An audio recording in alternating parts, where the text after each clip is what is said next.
Cristobal, merci. Tabarouette, ça fait longtemps qu'on ne s'est pas vu. Qu'est-ce qui se passe de bon avec Cristobal? Salut les boys, ouais, écoute, ça fait longtemps. La dernière fois, c'était Lapi en Suisse, mais non, ça va bien. Écoute, coach des gardiens à Lausanne, puis en vacances un peu tôt. Ouais, vous avez des bonnes équipes là-bas, puis ça semble pas fonctionner tout le temps là, pour les séries. Mais justement, je veux savoir, c'est quoi ton rôle là-bas exactement? T'sais, on le sait que tu es dans l'organisation. Qu'est-ce que tu fais? Tu t'occupes des gardiens, c'est ça? Puis que j'ai arrêté, écoute, je suis coach des gardiens de l'équipe professionnelle. Je m'occupe aussi un petit peu des jeunes, mais mon rôle principal, c'est d'être avec les pros. Donc, je suis l'équipe à tous les soirs, toutes les games, puis essayer de faire que les gardiens soient performants. Voilà, rien à voir avec. Tu t'occupes-tu un peu des jeunes, comme tu dis, de la structure hockey mineur ou juste quelques jeunes qui ont un potentiel pour monter dans la grande équipe? Écoute, on est deux coachs des gardiens de but dans le club. Donc, lui, il est plus responsable, Stéphane est plus responsable de tout ce qui est le mouvement junior, mais je lui donne un coup de main, puis on travaille vraiment ensemble pour essayer de bien développer les gardiens. Puis à date, on a pas mal de succès parce que nos jeunes font partie des équipes nationales. Donc, ça, c'est assez cool de pouvoir voir ça.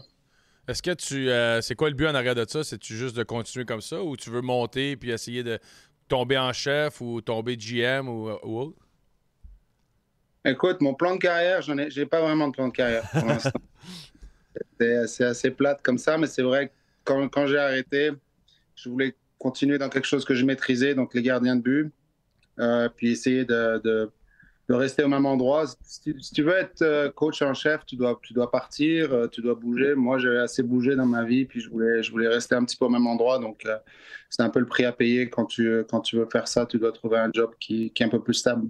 Ouais, justement, tu parles de bouger, puis ça fait du bien quand tu arrêtes le hockey de rester dans un endroit stable. Mais si on revient en arrière, ton début de carrière, on vient de parler un peu d'hockey mineur, puis tout ça, ça ressemblait à quoi ta jeunesse? Nous autres, on a toujours l'histoire typique du petit Québécois, que c'est facile, il rêve de jouer pour le Canadien. Mais toi, c'était quoi ton environnement au hockey, justement, à un jeune âge?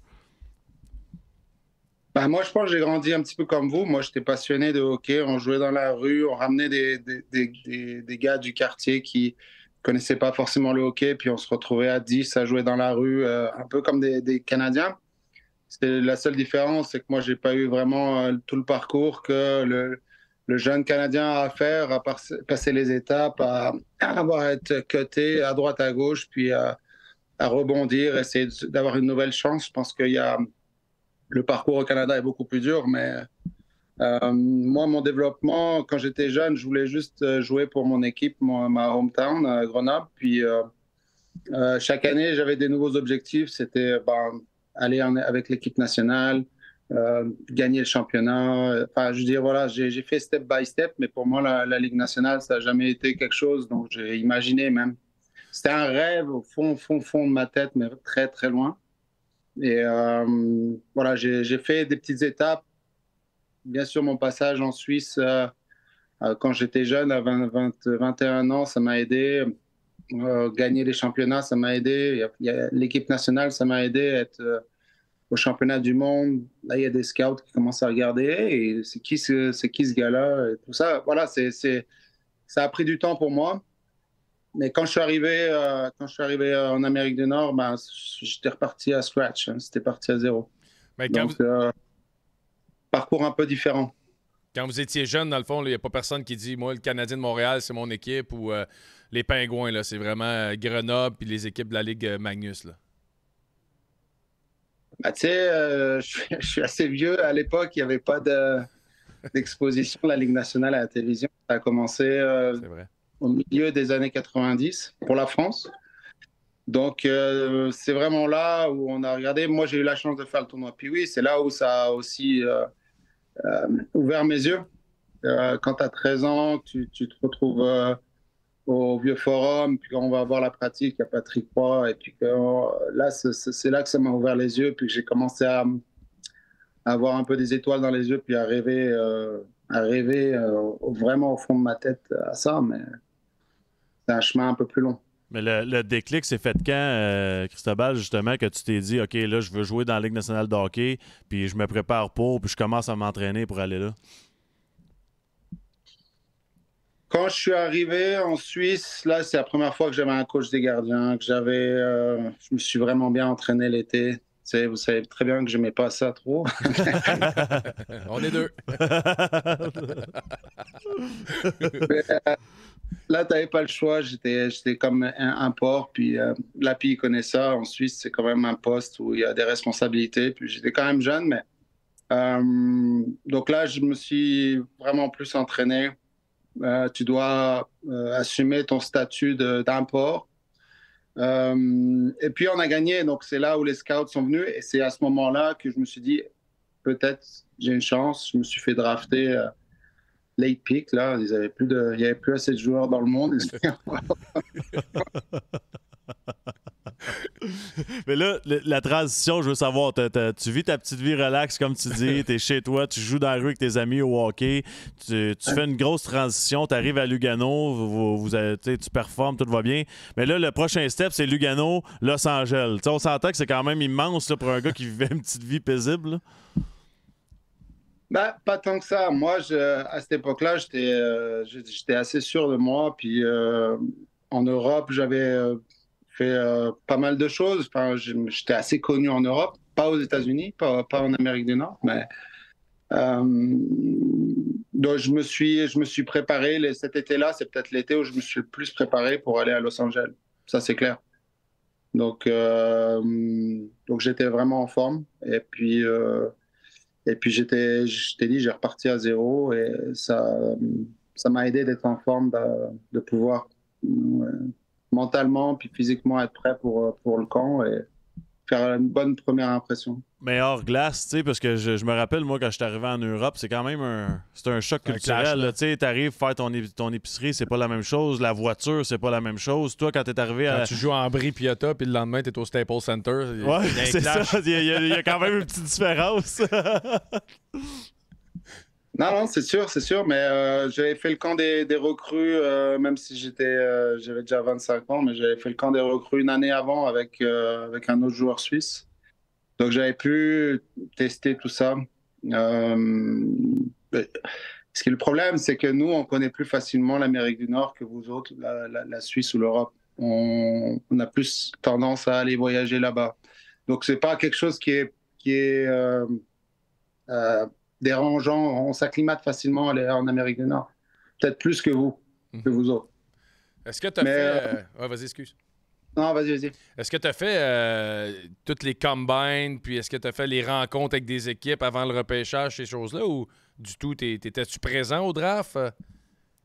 Écoute ça, les bonnes celles-là. C'était mon coach des gardiens à l'époque, c'était Tom Medican, c'est un gars de l'Ontario, qui est à Lugano, donc, et puis il me dit, est-ce que tu as envie de jouer, est-ce que tu as envie d'aller dans la Ligue nationale? Puis je l'ai regardé un peu, c'est lui qui raconte ça, je l'ai regardé un peu comme un fou, tu sais. Puis il m'a dit, sois prêt, tu vas aller dans la Ligue nationale. Donc on s'est entraîné vraiment fort sur la glace, en dehors de la glace. Puis c'est lui qui m'a appelé le lendemain de la draft. Ça devait être 8 h du matin. Il m'a dit, hey Yui, tu as été drafté par les Los Angeles Kings. Moi, j'avais aucune prise d'idée. Puis j'ai pris le téléphone, j'ai dit, OK, cool. Puis j'ai raccroché. Voilà. Donc, pas de combine, rien du tout. Je n'étais même pas au courant. Hey, ça, c'est bon. Ouais, c'était autre chose, hein? Ça n'a pas d'allure. Ça, c'est fou pareil, parce qu'ici, les familles, ça pleure, c'est la panique, c'était pas pêché, lui. OK, merci. C'est ça. Ça a été quoi? Tu l'as annoncé à quelqu'un ou t'en es? Je veux savoir ce que ça voulait dire pour moi. Ils m'ont dit rien, ça veut rien dire. Ils vont te contacter s'ils veulent te donner un contrat, mais pour l'instant, ça veut rien dire. Puis je disais, OK, good, let's go. J'attendais le téléphone, puis voilà. C'est bon, ça. T'as-tu trouvé ça dur, les débuts? On parlait tantôt de la transition hors glace, mais jouer un peu, t'as joué à Manchester dans la Ligue américaine, puis avant de jouer ton premier match, as-tu trouvé ça long et difficile? Ou? Écoute, Los Angeles, le camp d'entraînement, c'est pas trop mal passé. Il y avait des bons vétérans, il y avait Félix Potvin, je m'entendais bien avec, il y avait un bon groupe de gars, puis l'équipe, quand j'ai été retranché à Manchester, on s'est retrouvé un bonne gang là, avec pas mal de gars avec les dents un petit peu longues, donc on avait quand même une bonne équipe Los Angeles a eu beaucoup de blessés cette année-là. On s'est retrouvé presque 10 joueurs qui avaient commencé dans les mineurs à un moment donné à jouer pour Los Angeles. Donc, écoute, je pense qu'on était tous là pour une chose. Quand on était à Manchester, il y avait beaucoup de joueurs qui voulaient réussir. Et ça m'a un peu aidé parce que je pense qu'on est tous là pour ça quand on est dans les mineurs, mais les gars voulaient vraiment avoir du succès pour jouer, retourner dans le show. Puis par la suite, tu as la chance, puis c'est là qu'on s'est rencontrés. Tu fais ton arrivée avec le Canadien de Montréal. Tu sais, je veux savoir, on va parler de plusieurs sujets, mais ça représentait quoi pour toi, quelqu'un qui vient de la France, d'arriver dans un marché, le seul marché francophone théoriquement dans la Ligue nationale de hockey? Est-ce que c'était un plus pour toi? C'était-tu spécial de pouvoir justement t'exprimer en français, d'arriver au Québec?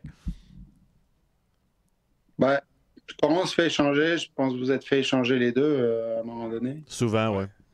Ouais, souvent. Le truc, c'est que moi, je venais signer une extension de 2 ans avec Los Angeles, puis le premier feeling, c'est jamais un bon feeling. Se dire, bah, je pensais qu'ils croyaient en moi. Moi, c'était la première fois que ça m'arrivait. C'était l'été. Et puis, j'ai très vite réalisé que j'allais pouvoir aller dans l'organisation des Canadiens de Montréal. Très, très vite. Je veux dire, au bout de 2 jours, quand tu as une vingtaine ou une trentaine de journalistes qui t'appellent en Zoom comme ça, et puis tu comprends que tu arrives dans... C'est un autre animal. C'est pas la même chose. Et puis, voilà, après, il y a eu le lockout. Donc, il y a eu un peu une transition, on va dire. Et puis, l'autre chose, c'est que je suis arrivé blessé à Montréal. Donc, quand j'ai pas fait le camp d'entraînement, on s'est retrouvé avec l'API dans les mineurs. Moi, j'étais en conditioning et puis voilà, c'est là que ça a commencé. Mais de pouvoir observer de l'extérieur, ça m'a aidé. Et quelque part, ça m'a aussi. Enfin, c'était aussi ma dernière chance pour moi de percer dans la Ligue nationale. Donc, j'étais là, let's go, on y va. J'ai pas trop réfléchi à ce qui m'arrivait, à ce qui se passait. J'ai essayé de profiter un maximum. Ce qui n'est pas souvent le cas quand on est dans une organisation comme ça, mais avec moi, c'était comme ça. Quand tu es entré dans le vestiaire, tu sais, tantôt, on revient en arrière, on parlait qu'en France, c'était peut-être pas la priorité, puis vous aviez même pas la télévision pour voir ça, mais est-ce que tu réalisais l'historique du Canadien de Montréal en entrant? Est-ce que tu as fait tes recherches? Est-ce que tu connaissais certaines choses? Ou pour toi, c'était juste comme, OK, je viens d'atterrir où, là? Non. Voilà, on connaît très bien l'histoire des Canadiens de Montréal. Moi et mon frère, j'ai un frère qui a 4 ans de plus, on est passionné de hockey, on sait exactement ce qui se passe à Montréal ou dans la Ligue nationale. Puis je pense que quand tu arrives à Montréal, on te le rappelle assez souvent que l'histoire et ce que ça veut dire d'être un joueur canadien de Montréal. Quand on voit l'alumni, tous les anciens joueurs dans la chambre des anciens joueurs après les matchs, c'est assez impressionnant. Et donc, il n'y a pas besoin vraiment de le répéter. On sent vraiment cette histoire tout le temps autour de nous, mais vous savez bien, les boys, hein, je pense que... Ouais. Qu'est-ce que tu penses qui a fait en sorte que tu as joué 3 ans, je pense, pour le Canadien, qu'il y a eu une histoire d'amour pareil? Cristobal, lui, a marqué quand même le marché de Montréal à sa façon. Qu'est-ce que tu penses qui a fait que ça a cliqué avec toi puis les fans se sont attachés? Je pense qu'on ne s'attendait pas trop à me voir à ce niveau-là. Il y a la présentation de l'équipe au début de l'année, quand ils ont oublié de me présenter. Je pense que ça a joué un peu. Je me rappelle pas de ça, moi. Tu n'avais pas parlé de ça? Non? Non? Non, ben... Tu jouais avec nous? C'est pas à l'AC, ça? Comment ça? Je me rappelle pas. Peux-tu nous remémorer un peu ce moment-là? Ben, il y avait les joueurs blessés qui devaient accueillir pour le premier match de la saison. Il y avait les joueurs blessés qui devaient accueillir les partisans dans les portes à l'entrée du Centre Bell. Et puis j'étais avec Mike Commissary, on avait le chandail et tout ça. Et puis juste avant le match, ils présentaient la grosse cérémonie d'avant de saison, là, vraiment le big show. Et ils ont oublié mon nom.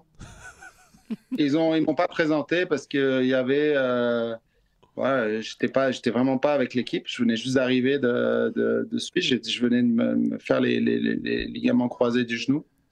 Puis l'image qu'on a eue, c'était de moi en train d'enlever mon chandail y a une image qui a circulé comme ça. Et les gens sont vraiment offusqués. Là. Ils ont dit, c'est pas correct, on peut pas faire ça. Une organisation comme le Canadien de Montréal. Sauf que moi, j'étais même pas fâché, là. J'étais juste genre, bon, OK, c'est fini, j'enlève mon chandail, puis je rentre dans la chambre. Et puis, ça a fait un gros deal qui n'avait pas besoin d'être, mais je pense qu'il y a eu un capital sympathie, du coup, après, autour de moi, à cause de ça. Et puis, on m'a posé des questions, là, les 2 premiers mois sur ça, tout le temps. Puis j'étais là, non, c'est correct, je suis pas fâché. Il n'y a pas de souci. Je me rappelais pas de ça. C'est fou comment que ça fera pas grand-chose des fois pour partir en peur. Hein? Ici, oui. Ouais. Tu parles, on a parlé d'histoire et tout ça, mais t'en as fait partie d'une certaine façon. Je sais pas si tu te rappelles la merveilleuse victoire contre les Rangers de New York. On perdait 5-0 dans le match. On est revenu. Je veux t'entendre là-dessus. Comment tu l'as vécu? Parce que je sais que tu l'as vécu différemment aussi à Chicago lorsque tu menais, je pense, contre Minnesota. De l'autre côté, 5-1. Donc, tu sais, juste avoir la version, parce que de finir comme ça, à la maison, au Centre Bell, sur un lancer de punition de Jaromir Jagr, je pense que tu t'écris un film, tu peux pas mieux le faire. Je l'avais taillé sa faiblesse entre les jambes, là, à 1 minute après. Ouais. Pas Tender, il est content, là, mais ça, tu sais, moi, j'ai la mémoire courte, je me souviens pas des défaites. Lui, il se rappelle de sa seule victoire au Minnesota. Les Blackhawks, ils nous mangeaient tout le temps. Il était fort, les Blackhawks. Mais je vais revenir à Montréal parce qu'on a vécu ça ensemble. C'était incroyable. Écoute, c'est marrant parce que je pense que c'était l'anniversaire il n'y a pas longtemps de ce match-là, non? Ouais. Parce qu'il y a un journaliste qui m'a appelé du Québec pour parler de ce truc-là. Puis j'ai dû me replonger un petit peu dedans parce que j'ai dû regarder un petit peu comment le match s'était passé parce que c'est vrai que des fois, on retient plus l'image que le match en lui-même. Ouais. Je sais pas comment dire. Quand tu es dedans, là, tu es juste dedans. Puis, écoute, ouais, c'était assez impressionnant. Moi, j'avais mon plus gros stress, c'était quand on est remonté de pas fuck it up, tu sais, parce qu'on avait mis tellement d'efforts pour revenir dans ce match, puis c'était tellement le feu dans le Centre Bell que fallait vraiment que ça finisse comme ça. Puis quand on voit que la joie qu'on a gagné à la fin, là, je pense que ça décrit assez bien le feeling qu'on avait à la fin du match. T'avais-tu un plan en tête quand c'est le moment, là, t'arrives, c'est Jaromir Jagr, le côté qui a la rondelle dans le centre, la vue d'un gardien, là, tu commençais à te faire des scénarios de quelle feinte qu'il va te faire ou tu fais juste lire? C'est quoi le stress, le niveau de stress? Ferme les yeux. Ferme les yeux comme d'habitude. Je flop sur mon belly. Puis... non, écoute, j'ai regardé, du coup, c'était Chris Drury, Brendan Shanahan et puis Jaromir Jagr. Wow. Mais Jagr, il l'a échappé. Je vais pas te vendre du rêve, là. Jagr, il l'a échappé. Je pense que s'il l'avait un petit peu mieux, elle était dedans. Mais non, mais avec des bons joueurs, je pense qu'il faut être un petit peu extra patient parce que surtout lui, je pense qu'il aimait plus déjouer que shooter. C'est peut-être ça que j'avais en tête, je pense. Tu as été là, tu as été aux premières loges de l'arrivée un peu de Carey Price dans l'organisation du Canadien, puis qui était le futur gardien. Comment tu as vécu ça comme gardien partant, l'arrivée d'un jeune dans l'organisation? Puis t'es-tu surpris de la carrière qu'il y a eu? Fait beaucoup de questions, ça, Thunder. Écoute... C'est écrit sur ma feuille, gros gars. Moi, je fais juste lire. Le Max, il a écrit mes questions. Non, écoute, j'étais pas surpris qu'il fasse une carrière comme ça. Dès qu'il est arrivé au camp la première année, je dis waouh, lui il est fort, vraiment. Et puis je disais pas ça souvent. C'était pas vraiment le. Il y avait Jaroslav Halak aussi qui était assez sharp, honnêtement. Donc je me suis dit waouh, t'as intérêt à bien jouer, mec, parce que c'est assez fort derrière. Et moi, ce qui m'a surpris, cette histoire, je l'ai raconté quelques fois à des chums, c'est que le premier match, le premier départ de Carey Price, on était à Pittsburgh, je pense. Puis, tu sais, les caméras, elles viennent dans les chambres, puis elles filment un peu l'histoire du jour. Là. Puis l'histoire, c'est lui qui faisait son premier départ. Et lui, j'étais à côté de lui, puis lui, il faisait des blagues. Là. Il a écrit « Hi, Mom » sur sa plaque, comme ça, puis il monte. C'est pour dire que le gars, il était assez sûr de lui, puis il était assez confiant en lui, en plus du talent qu'il avait. Qu'est-ce qui t'impressionnait le plus, justement? On connaît son attitude, mais sa patinoire, on demande toujours ça aux autres gardiens. Qu'est-ce qui fait qu'il était si bon à un jeune âge, techniquement? Ouais, il bougeait bien pour un gros gabarit. Ça, c'est la première des choses. Puis, il avait un tracking assez incroyable. La lecture du puck qui était largement au-dessus de la moyenne. Ouais. Donc, quand tu combines ces deux choses-là, ça fait que tu as pas mal de chances d'avoir du succès. T'as une autre chose aussi que tu as fait de marquant avec le Canadien. Tu as eu la chance d'aller au match des étoiles. Ça devait être un méchant feeling, ça. Ouais, c'est assez cool. C'est le genre de truc que j'ai profité après ma carrière. Quand on est actif, on essaye plus d'avoir des trophées collectifs, on va dire, de gagner des championnats. Et quand j'ai fini ma carrière, j'étais waouh, j'ai quand même été au match des étoiles. C'est quelque chose que tu peux t'appuyer dessus pour dire que t'étais pas si pire, quoi. T'étais pas une grosse merde. Comme nous, dans le fond, c'est ça que tu essaies de dire. T'étais pas une grosse merde. Non, vous avez des belles carrières, les boys. Hey, nos gardiens, là, on a eu José Théodore la semaine passée. Lui, c'était quoi qu'il a dit? Tu peux pas faire de la limonade avec deux... Tu peux pas faire du jus d'orange avec des citrons. Tu peux pas faire du jus d'orange avec des citrons. Puis lui, j'ai réalisé que j'étais pas une grosse merde. Ça va bien, nos gardiens. Désolé, boys, c'est pas ce que je voulais dire. Mais quand t'es arrivé là-bas, dans le vestiaire, je pense que t'es allé avec Sheldon Surrey cette année-là, si je me trompe pas. Qu'est-ce qui t'a impressionné le plus? Ça a été qui le joueur vers qui t'es allé? C'est quoi ton souvenir de tout ça? C'était à Dallas. Puis le premier soir, je vais manger dans l'hôtel. Puis il y a Martin Brodeur qui vient me voir et puis qui me dit hey, ce soir, on va boire une coupe de bière. Donc, j'ai passé 3 jours avec Martin Brodeur, pratiquement. Ouais, ça, c'était assez cool. Puis Martin, moi, c'était un peu mon idole quand j'étais jeune. Et Patrick Roy, puis Martin Brodeur, je pense un peu comme 95% de tous les gardiens de but dans le monde. Donc ça, c'était assez cool. Et puis, non, moi, dans l'équipe, c'était bien d'avoir Sheldon. C'est vrai, ça rassure un petit peu. Mais dans notre équipe, il y avait Crosby, Ovechkin. On avait vraiment une grosse équipe. Et, ouais, non, c'était un bon feeling, mais je me demandais ce que je faisais là un petit peu. C'est vrai. Ouais, tu l'aurais-tu dit au gars? I'm not a big nerd. Because I'm not a big nerd, OK? Si on parle de championnat, la coupe à Chicago, l'expérience là-bas, ça devait être un petit feeling, ça? Ouais, écoute, il l'attendait depuis longtemps, donc c'est la première fois que j'avais l'impression d'être une rockstar, là, quand il y avait 2 millions de personnes dans les rues, mais non, les gens attendaient vraiment ça à Chicago. Les gens, ils aiment le hockey à Chicago et début des années 2000, c'était assez triste, là, l'histoire des Blackhawks. Puis, il y a 2-3 joueurs qui ont changé la franchise. On sait très bien que c'est. Ils ont même fait une dynastie après. Mais non, c'était assez spécial de vivre ce moment-là. Même si je n'ai pas joué dans les playoffs, c'était vraiment un feeling incroyable. Parle-moi de la journée de la parade, justement. Tu parles 2 millions de personnes et tout ça, mais c'était quoi ta journée? Tu étais avec qui sur le chariot? Ton niveau de consommation de 1 à 10?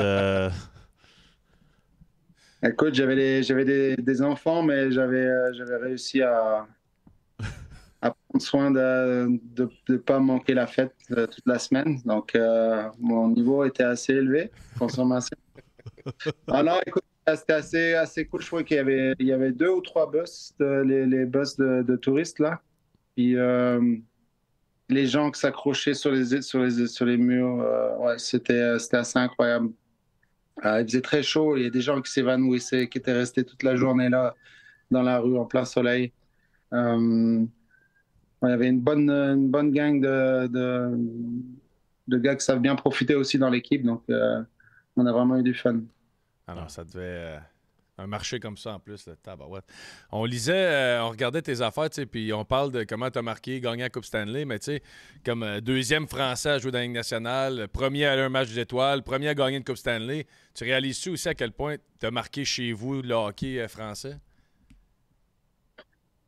Ouais, je pense. Moi, le premier, c'était Philippe Boson. C'est vrai qu'il a ouvert la porte. Moi, j'ai un parcours, je pense que j'ai eu de la chance, j'ai saisi mes opportunités quand j'avais besoin.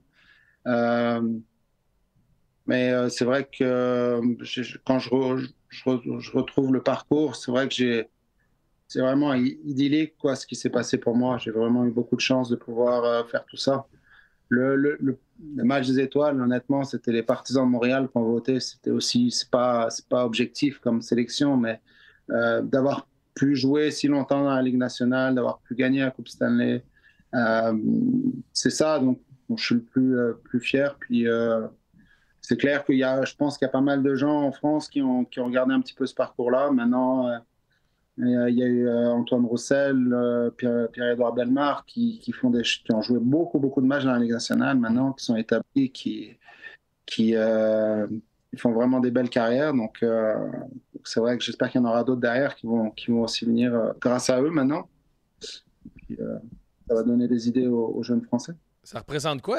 Tu sais, tantôt, on regardait, puis les championnats du monde ou les Olympiques, ces choses-là, quand vous vous classez 15e, 12e, ça doit être dur quand même quand tu affrontes le Canada ou tu affrontes des équipes comme ça. C'est quoi vous dites dans le vestiaire, comme programme, quand tu n'as pas vraiment de chance de gagner à quelque part? Ah, qu'est-ce qui est une victoire, dans le fond? C'est juste de s'améliorer ou de...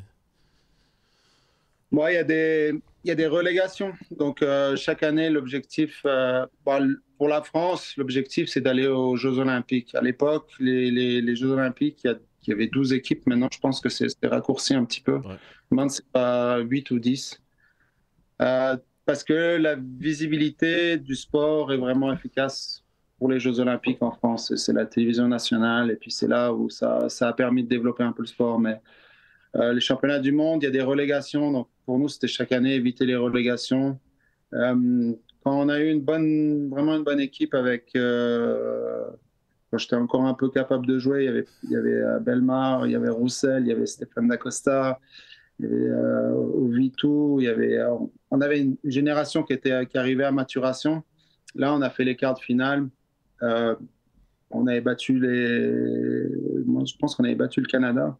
C'est la seule fois où... Bon, je sais très bien, c'est pas la meilleure équipe du Canada, mais quand même, c'est une équipe compétitive. Voilà, les années d'après, on a battu la Finlande une fois, on a battu la Russie une fois.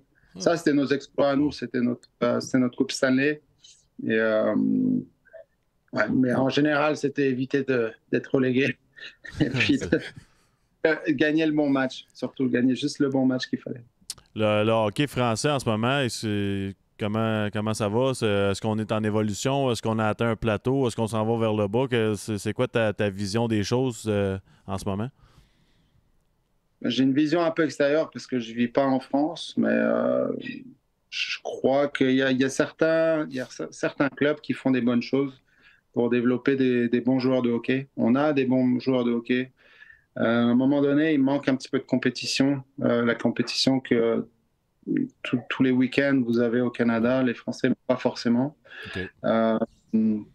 Mais il y a des bons petits joueurs de hockey. J'espère que certains vont passer le cap pour pouvoir aider l'équipe nationale et puis peut-être eux-mêmes jouer dans les plus grosses ligues. Et puis, donc voilà, mais c'est vrai que tout le monde ne fait pas la job. Ça fait que le réservoir est la pyramide, elle est assez étroite.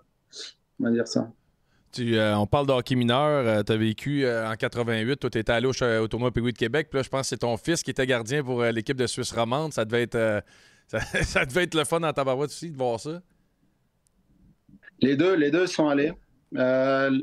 J'y étais l'an dernier avec le petit c'était au mois de mai, après la saison. Ça m'a permis d'y aller avec lui. C'est vrai que c'était assez cool de voir ça. Ça a changé parce que nous, on était dans l'ancien Colisée. Là, maintenant, c'est assez gros. Là, mais non, je suis content pour eux qu'ils aient pu voir ça. Je pense que c'est, comme je disais avant, c'est un peu eye-opener. Quand tu vas là-bas, tu as les yeux comme ça, puis tu découvres un petit peu le monde, le vrai monde du hockey, le monde du hockey du Canada. Puis c'est ça qui est le fun pour eux de pouvoir vivre ça. Les deux sont-ils gardiens? Je sais qu'il y en a un qui est gardien, mais les deux sont gardiens de but? Grosse erreur, mais écoute. Ça doit être drôle, la discussion familiale du père qui joue dans la Ligue nationale, qui a fait tout dans le monde du hockey, puis les deux enfants. ils sentent une certaine pression. Puis toi, il me semble que tu dois pas être stressant non plus. Là. Il doit pas avoir ben de pression de ton côté. Non, moi, je voulais pas tellement qu'il fasse gardien, mais c'est vrai que c'est venu naturellement. Ils ont... Le grand, je lui avais dit, tu verras quand tu auras 7 ans. Le plus jour de son anniversaire, il m'a dit, OK, c'est bon maintenant, je peux aller dans le net. Je dis, OK, bon, vas-y. Puis le petit, il a suivi un peu son frère, mais je crois qu'ils n'ont pas de problème de comparaison parce qu'ils font leur bout de chemin, puis ils sont différents de moi. Ils sont bien meilleurs que moi à leur âge, forcément un petit peu, mais je les laisse se développer comme ils sont, puis tant qu'ils ont du fun, pour moi, c'est correct. Merveilleux. Non. Bien dit, ça. On a un petit segment, il reste 5 minutes max. Là. On fait ça avec tous nos invités. C'est des petites questions en rafale. Il y en a des bizarres, il y en a des moins bizarres, mais d'habitude, on a des bonnes réponses. Fait que Simon, si tu peux nous mettre la première. Ta rencontre la plus impressionnante avec une vedette? Barack Obama. Ah ouais? Tu l'as rencontré? J'étais un petit... J'ai shaké. J'étais vraiment impressionné. Puis ça, c'est où, ça? C'est arrivé quand? Washington. Ouais, quand on a gagné la Cup à la maison. Ça a été quoi ta rencontre? As-tu parlé? T'as-tu pris une photo? Non, c'était vraiment... Il a serré les mains à la ligne comme ça, puis quand c'est arrivé à moi, j'étais...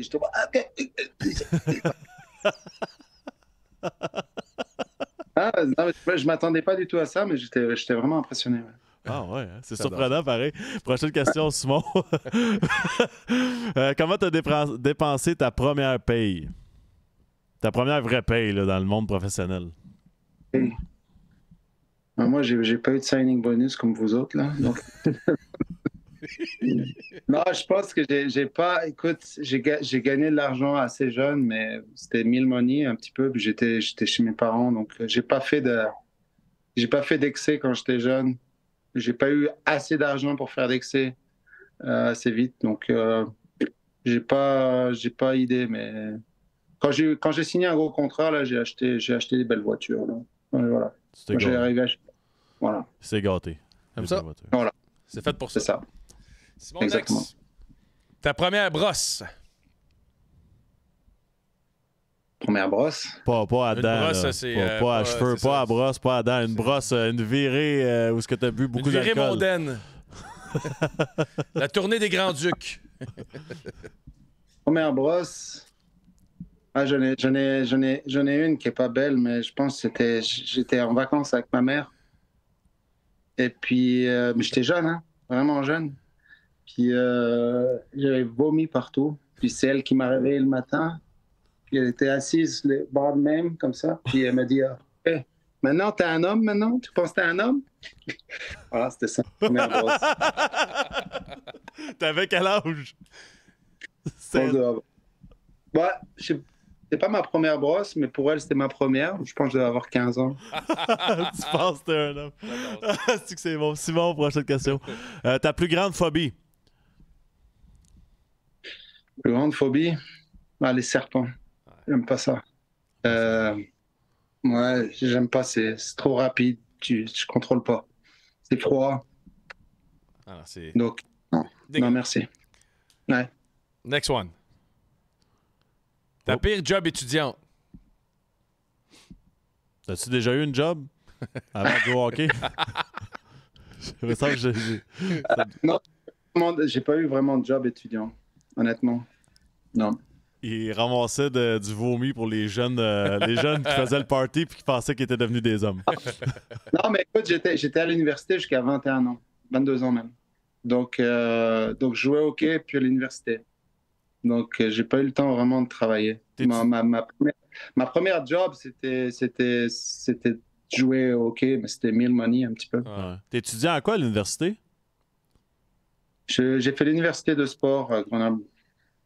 Ça fait quoi, ça, l'université de sport? Il étudiait le hockey. Non. Ça, c'est un hors-jeu. OK, attends une minute, là, Christophe. Si tu joues au hockey dans une université, ça fait pas de toi un docteur. Là. Tu peux être prof de sport, tu peux être dans le management de sport, tu peux être peux faire du business dans le sport. C'est ouvert sur de la recherche dans le sport. Wow.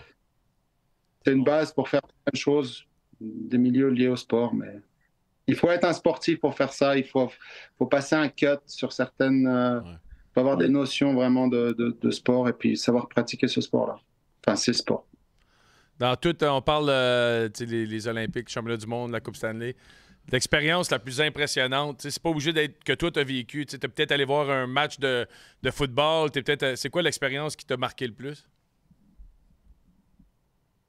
Moi, c'est la cérémonie d'ouverture des Jeux Olympiques. Je pense que... Parce que c'est un moment très cool. Il y a tous les athlètes qui sont là. Il y a de la bonne vibe. Je sais pas comment dire. C'est un moment très, très cool à vivre. Vraiment très, très cool. Tu prends un petit peu confiance dans le monde, tu sais, quand tu fais partie de ça. Ouais, mais c'est chicane avec un supérieur. T'es-tu déjà pogné avec un boss puis c'est viré, c'est mal viré? Non, pas vraiment. Je suis pas tellement chicane. Non, c'est ça. Puis vous autres, les universitaires, vous êtes pas mal trop calmes. Guillaume va pouvoir te poser sa question préférée. C'est la dernière, puis on a toujours des bonnes réponses là-dessus. Ton caca le plus embarrassant. Ta chiotte la plus merdique.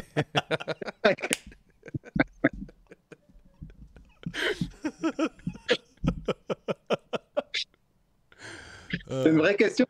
Oui. C'est une vraie question. On est vraiment deux merdes.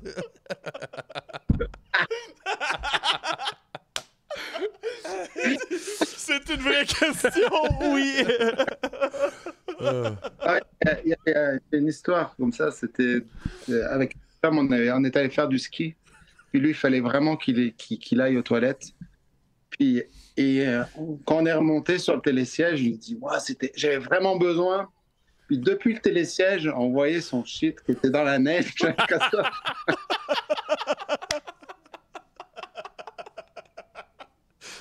Ouais, j'avoue que c'était assez embarrassant.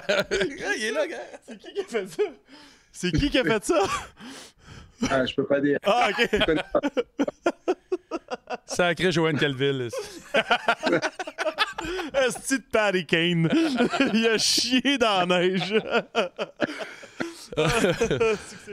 Thank you, man. Merci, merci d'être venu nous voir. La fête qu'il a demandé, c'est une vraie question, ça. J'aurais fait arrêter là. Christo, c'est incroyable. Merci. Très, très apprécié que tu nous donnes de ton temps. Puis, on s'ennuie de toi. On se voit. La dernière fois que je t'ai vu, j'ai embarqué sur la glace, on jouait à Lausanne, j'étais pour Lugano, puis t'étais encore une fois en train de fouiller dans le buffet de sandwich de l'équipe adverse. Fait que c'est là que je t'avais vu. Tu m'as dit, tu joues encore, toi? Un gros merci. On t'aime. Salut. Salut, bye.